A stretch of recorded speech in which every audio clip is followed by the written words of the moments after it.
تراویح میں وہی قرآن پڑھنا درست ہے جس کے پورے الفاظ سمجھ میں آتے ہوں اور آپ کی دلچسپی باقی رہتی.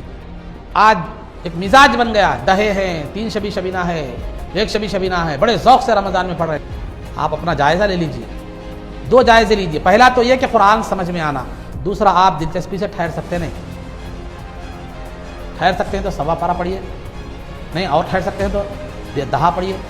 اب اس سے زیادہ کی میں آپ کو اجازت نہیں دیتا، کیونکہ 6 شبی شبینے میں اور 1 شبی شبینے میں تو قرآن ماشاءاللہ ہوتا ہے اور لوگوں کی بھی عام طور پر دلچسپی نہیں ہوتی، بلکہ دہے میں خود آج ہمارے بعض حفاظ ایسا پڑھتے ہیں جو سمجھ میں.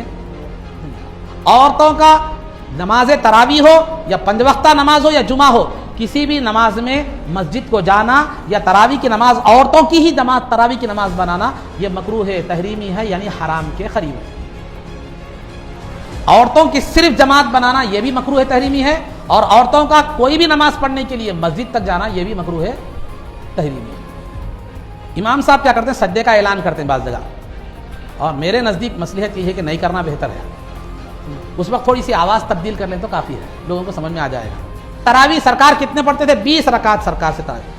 ابو بکر صدیق رضی اللہ تعالیٰ کے زمانے میں 20 رکعت، عمر فاروق رضی اللہ تعالیٰ کے زمانے میں 20 رکعت، عثمان غنی رضی اللہ تعالیٰ کے زمانے میں 20 رکعت، علی رضی اللہ تعالیٰ، تابعین، تبع تابعین، ائمہ، مجتہدین، اولیاء، جتنی بھی امت ہے، تمام مسلمان جو ہے نا جو پڑھ رہے ہیں 1400 سال سے جو پڑھ رہے ہیں، تراویح کی تعداد 20 رکعت ہے.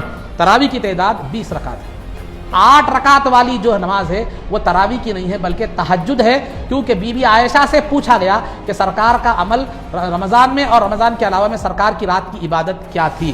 تو جو ہے نا بی بی عائشہ نے فرمایا کہ رمضان میں اور رمضان کے علاوہ سرکار 11 رکعت سے زیادہ نہیں پڑھتے تھے، اس میں 3 رکعت جو ہے وہ وتر ہوا کرتی تھی. اب 8 رکعت کوسی ہے وہ آپ طے کرنا ہے کہ تراویح ہے یا تہجد ہے. کیوں؟ اس لیے کہ بی بی عائشہ نے فرمایا یہ 8 رکعت سرکار رمضان میں بھی پڑھتے تھے، رمضان کے علاوہ بھی پڑھتے تھے. تو رمضان اور رمضان کے علاوہ جو نماز ہوتی ہے وہ کوسی ہوتی ہے، تراویح ہوتی ہے یا تہجد ہوتی ہے. تو یہ تہجد